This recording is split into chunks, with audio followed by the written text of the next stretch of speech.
When Diane Keaton died, Hollywood didn't just lose another icon, it lost one of the last links to an era when movies still had a heartbeat. For Al Pacino, the news didn't arrive as a headline. It arrived as a silence, the kind that seeps through the walls, the kind that follows you even when the cameras are gone. He didn't post a statement. He didn't appear at the funeral surrounded by flashing lights. He waited. And then, weeks later, he spoke not like a star, but like a man who had been running from a truth too long to keep denying. For half a century, Diane and Al were more than co-stars. They were the unfinished sentence of American cinema. "She was my calm," he once said. "She made the chaos look like art." Behind the smirks, the hats, and the quick-witted banter that made her America's sweetheart, there was always a kind of melancholy. You could feel it even when she laughed, that laugh that could light up a room or drown it in nostalgia. When the news of her passing broke, tributes poured in from every corner of Hollywood, but none from him. Not a word. People began to whisper, "Why is Pacino silent?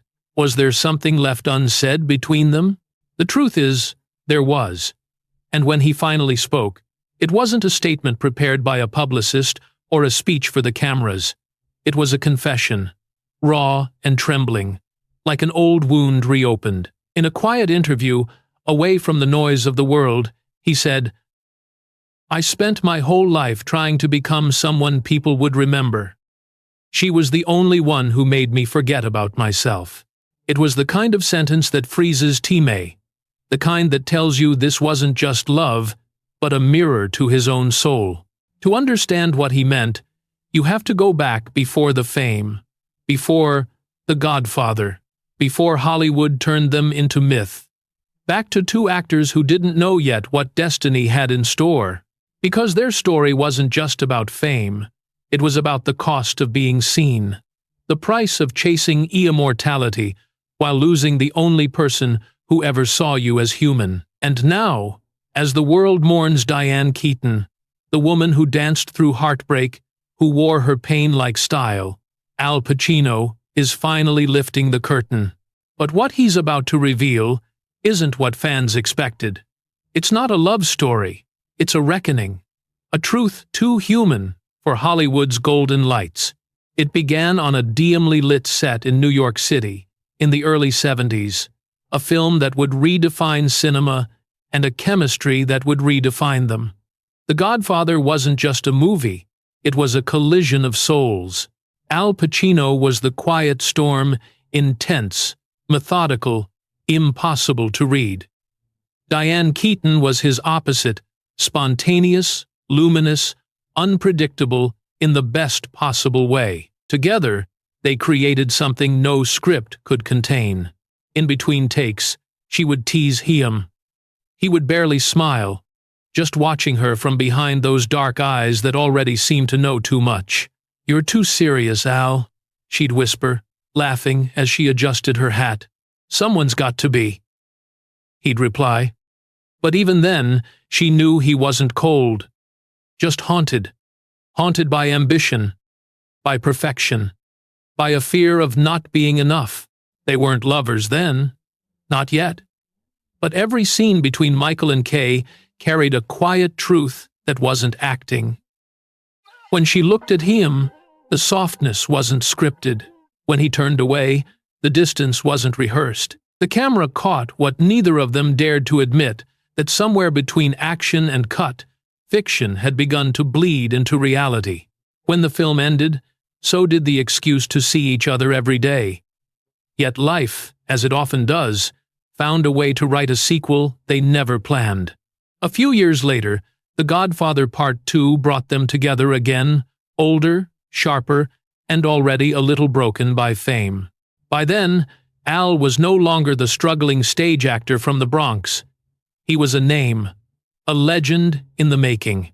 The weight of it all pressed on him like armor protecting him from the world, but also from love. Diane saw it before he did. She saw the loneliness behind the headlines, the exhaustion behind his legendary performances. she once said in an interview. He was addicted not to drugs, not to fame, but to the idea of control. I could never reach Chaim when the world wasn't rolling camera. Still, she stayed.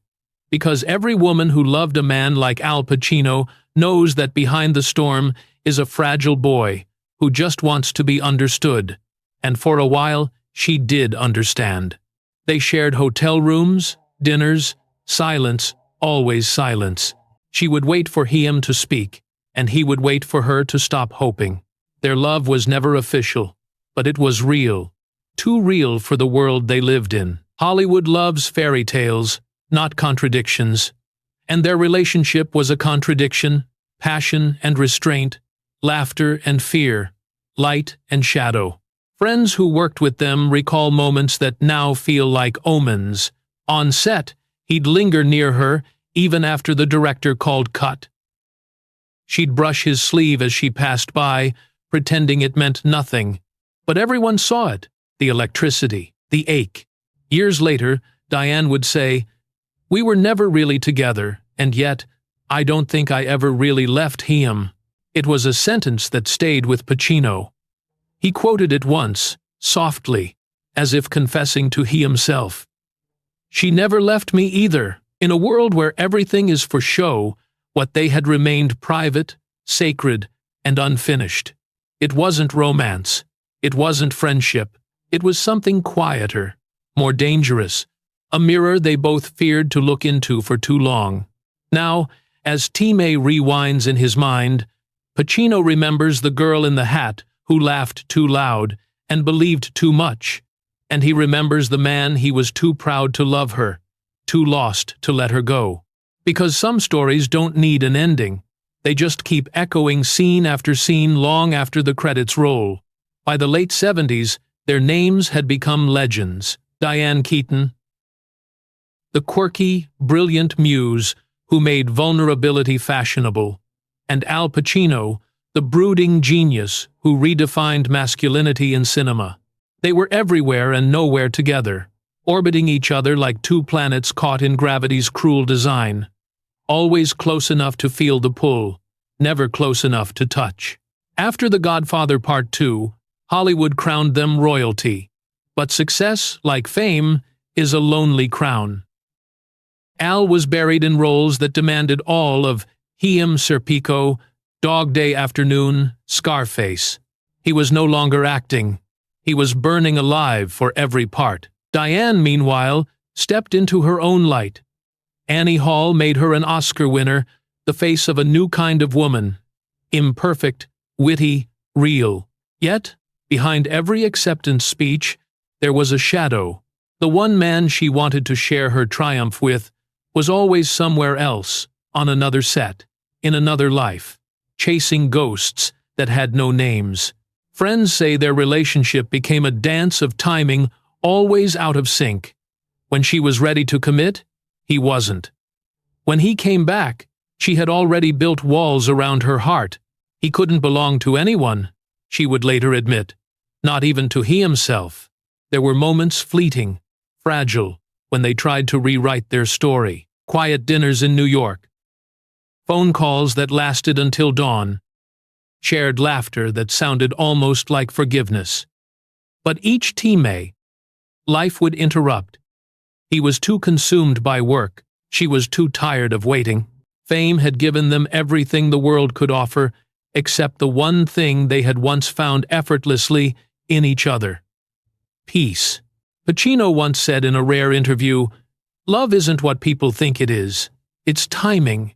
And I've never been on Team A in my life." It was perhaps the truest thing he ever confessed. And yet, even apart, they remained each other's reference point. Every woman who entered Al's life, from Beverly D'Angelo to Lucilla Sola, seemed to exist in the shadow of Diane. And every man Diane dated, from Woody Allen to Warren Beatty, was measured against him, silently, unfairly. They both tried to move on, but their history was stitched into the fabric of who they were. Hollywood, with its endless gossip and glimmer, tried to label them lovers, friends, exes, co-stars. But the truth was more complicated.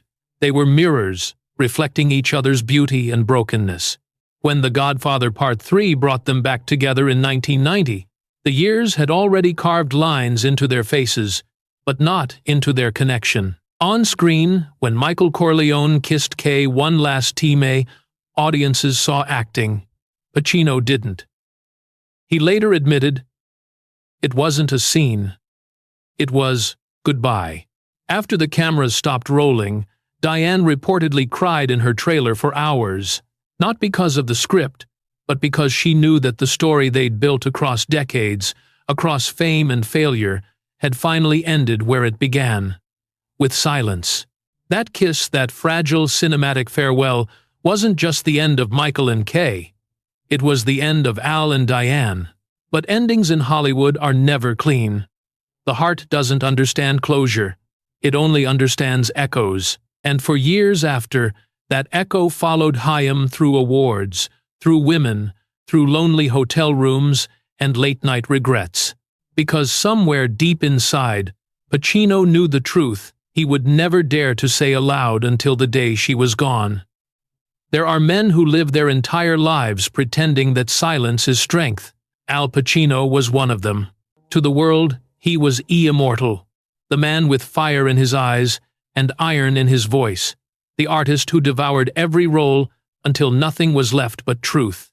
But offstage, he was just a man haunted by the words he never spoke to one woman. Years passed. Decades. Even. Diane Keaton continued her career with grace, becoming the embodiment of timeless eccentricity, scarves, gloves, laughter, and a mind that refused to age. She spoke openly about her solitude, calling it a gift I never asked for but learned to love. Al admired that. From afar, always from afar. He watched her interviews the way some people revisit old movies, searching for something that might still belong to him.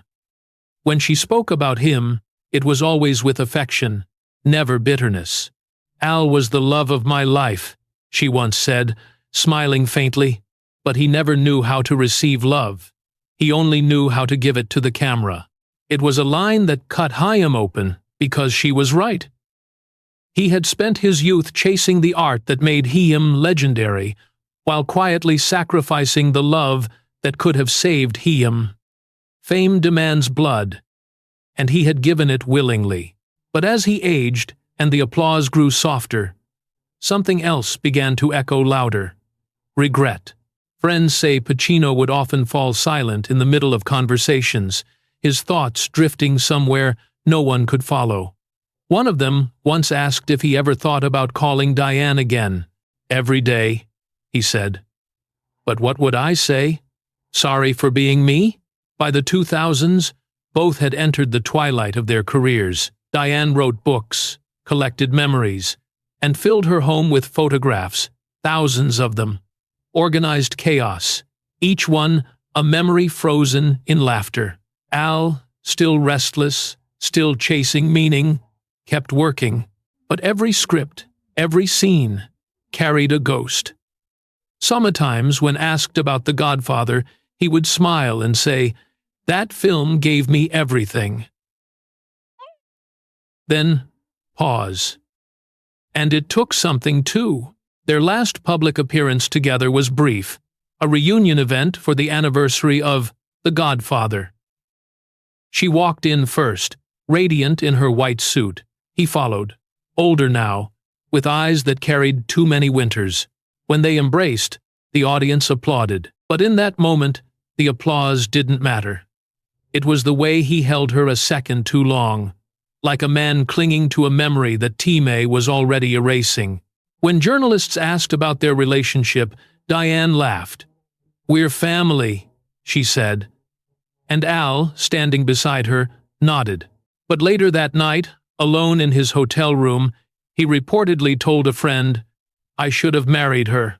I was just too scared of losing myself." He didn't know it then, but that fear, the same fear that once made him great, was the very thing that would leave him standing alone. Because love, unlike fame, doesn't wait for you to be ready. It comes once, demands courage, and leaves if you hesitate. And Al Pacino hesitated. Now, with Diane gone, the weight of those unsaid words sits heavier than any award, any legacy. The man who had delivered 1,000 lines perfectly now struggles with the only one that ever truly mattered. I loved you. He never said it. Not once. But maybe, in the way he looks at her photograph now, the same way Michael once looked at Kay, the world finally hears it anyway. When the news broke that Diane Keaton had passed away, the world mourned an actress, an icon, a woman whose laughter had once been the heartbeat of American cinema. But for Al Pacino, it wasn't the loss of a colleague, it was the collapse of a part of his own history. For days, he refused interviews. He didn't attend the public memorial. Those close to him said he sat alone in his Los Angeles home, surrounded by old photographs, replaying scenes from a life he never finished living. Then, quietly, unexpectedly, he agreed to one interview. No red carpets, no rehearsed answers. Just Al, a chair, and a dimly lit room. What followed wasn't an actor's performance. It was a confession 40 years in the making. "I thought I had Time?" he began, voice low, cracking at the edges. "You always think you have Time to say what you mean, to make things right. Then one day, you wake up, and the person you were supposed to say it to is gone." He paused, staring at the floor, his hands trembling slightly. She was everything. I wasn't brave enough to be. I built walls, and she kept knocking. I thought she'd always be there on the other side. That was my mistake. The interviewer didn't speak. No one did. The silence was thick, fragile, the kind of silence that doesn't need words. Then Pacino looked up, his eyes glistening with something more than grief. "People always asked me why I never married her," he said. "I guess I was afraid. I'd been in control all my life, on set, on stage, everywhere. She made me lose control, and I didn't know how to live without that control. So, I let her go. And it turns out, I've been living without her ever since." He laughed softly, not a laugh of humor, but of disbelief at his own humanity. "You know what's funny? She used to tell me that love isn't supposed to be safe, and I told her safety was all I ever wanted. But now, at 84, I finally understand what she meant. Love isn't safe. It's supposed to ruin you a little." For a man who had spent a lifetime portraying gangsters, outcasts, and men broken by power, this was his most vulnerable role, yet he himself. He spoke of their final phone call, just a few months before she died. "She sounded light," he said. "Happy, even. We talked about old films, about life. She told me, 'Al, don't ever stop working. You need the chaos.' And I laughed. But when I hung up, I remember thinking, she didn't sound like she was saying goodbye. Maybe she didn't know it was the last time. Or maybe she did." He wiped his eyes, quietly. "You think you'll remember someone by the big moments, the premieres, the awards, the headlines. But I remember her by the small ones, the way she'd hum to herself between takes, the smell of her perfume in winter, the way she'd look at me when I wasn't talking like she already knew what I was trying to say." By the time the interview aired, the internet exploded. Millions watched an aging Al Pacino strip he himself of myth and armor, mourning not just a woman, but the years he had lost to silence. Commentators called it the confession of a lifetime. But to him, it wasn't confession. It was absolution. "She taught me that love and art are the same," he whispered near the end. "Both are about truth. I was good at one, terrible at the other. But if she can hear me now, I just want her to know I finally learned." For a moment, he looked directly into the camera, not as Michael Corleone, not as Scarface, but as a man finally unmasked. His voice softened to a whisper. "I loved her. I always did. And I think..." She knew, and in that silence, you could almost hear Diane laughing somewhere, not in sorrow, but in forgiveness.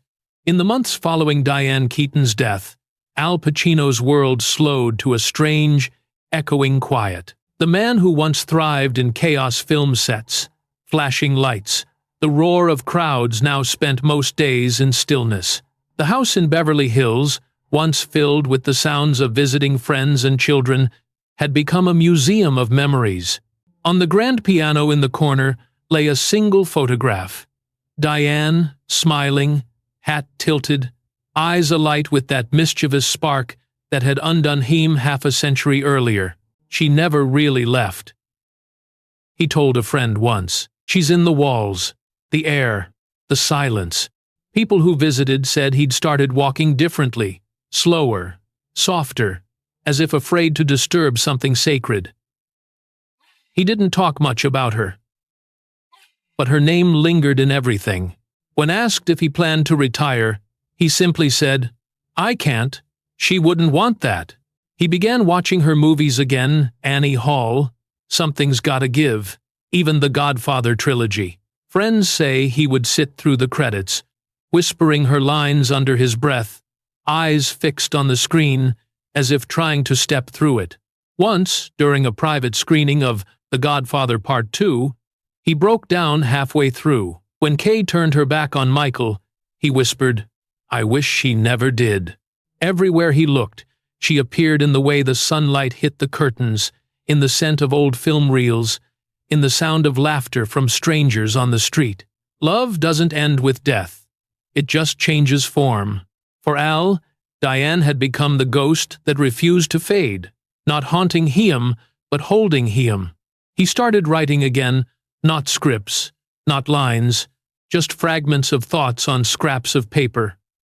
One read, "She taught me how to live, and I taught her how to hide. Maybe that's why we fit." Another simply said, "Forgive me." So many times, he'd talk to her out loud, half laughing, half crying. "You were right, Annie Hall," he'd say. "Love isn't safe. You win." He began carrying a small notebook, Diane's old journal, a gift she'd once left behind at his place in the 80s. Inside, there were sketches, lists, random quotes, and one short line written in her handwriting. "Don't wait too long to tell the truth." Those words became a mantra. In interviews, he mentioned her often gently, reverently, like a prayer. "She was my friend, my mirror, my reminder that life is supposed to be messy." He smiled faintly. "I think she still keeps me honest." Yet, for all the calm he found in her memory, loneliness remained his last companion. Nights were the hardest. He'd sit outside under the California sky, cigar in hand, staring at the stars as if one of them might blink back. Sometimes he'd imagine her sitting beside him, teasing him like before. "You're still too serious, Al." And he'd smile, whispering to the air, "Someone's got to be." Hollywood moved on, it always does. New stars rose, new scandals broke, new stories drowned the old ones. But among those who knew him, there was a quiet understanding. Pacino was no longer chasing roles, awards, or legacy. He was chasing time, or perhaps the ghost of a woman who had once made him feel like time didn't exist. Because love like theirs doesn't end in death. It lingers in film reels, in whispers, in the spaces between what was said and what wasn't. And every time an old film flickers across the screen, and Michael Corleone turns to Kay with that familiar ache in his eyes, the audience feels it, that invisible thread between two souls who never truly said goodbye. For Al Pacino, Diane Keaton is no longer a memory.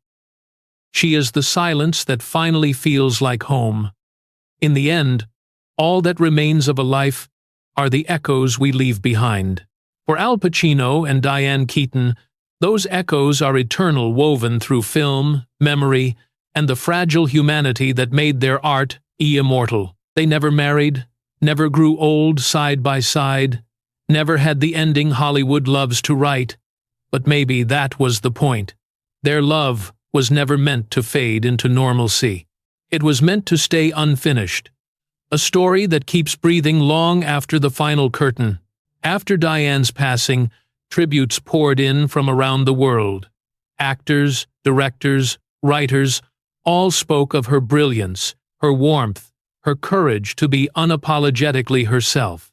But when Al Pacino finally stepped onto a small stage at a private memorial in Los Angeles, the room fell silent.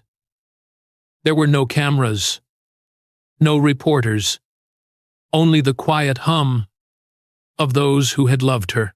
He took a breath, his voice unsteady yet certain. "She taught me that art without love is empty," he said, "and I've been trying to fill that emptiness ever since." He paused, eyes glancing toward a single framed photo of her beside the podium. Diane wasn't just an actress, she was a light that refused to dim, even in the darkest rooms. And for a while, I stood too far from that light. I thought I could live without it. I was wrong. The audience said nothing. They didn't have to. Everyone in that room knew they were witnessing something rare, a legend finally surrendering to truth. In the months that followed, Pacino grew quieter but gentler. Friends said something had softened in him, as if grief had stripped away the last of his armor. He began speaking to young actors, not about fame or technique, but about honesty. "You can't act truth," he'd tell them. "You have to live it, even if it hurts. Especially if it hurts." When asked once if he believed in soulmates, he smiled, tired and wistful. "I used to think that was a fairy tale," he said. "Now I think it's just someone who sees you before the world does, and keeps seeing you after the world forgets." He never said her name, but everyone knew. Their legacy, in the end, isn't a romance frozen in Time. It's a lesson that love isn't always loud, or perfect, or lasting. So many times, it's simply the quiet presence that shapes who you become. Diane gave Al a language for emotion he had spent a lifetime portraying, but never truly living. And he gave her the mystery, the intensity, the spark that made her performances shimmer with truth. Together, they built something that outlived them, both a cinematic mythology of love, restrained but never extinguished. Years from now, when audiences watch The Godfather and see Michael and Kay staring at each other across that dimly lit room, eyes full of everything said and unsaid, they won't just be watching fiction. They'll be watching two people trying, in their own way, to say goodbye. And maybe, somewhere beyond the lights, beyond the cameras, beyond the noise of fame and failure, Diane Keaton is laughing again, that wild, infectious laugh that once made him believe in magic. And maybe Al Pacino, sitting in the fading glow of memory, is smiling back. Because love doesn't end when life does. It lingers in the space between words, in the silence between heartbeats, in the frames of a film that will never stop playing. And in that endless reel of light and shadow, Al and Diane still live, two souls forever caught in the same scene, where love never needed to be perfect to be true.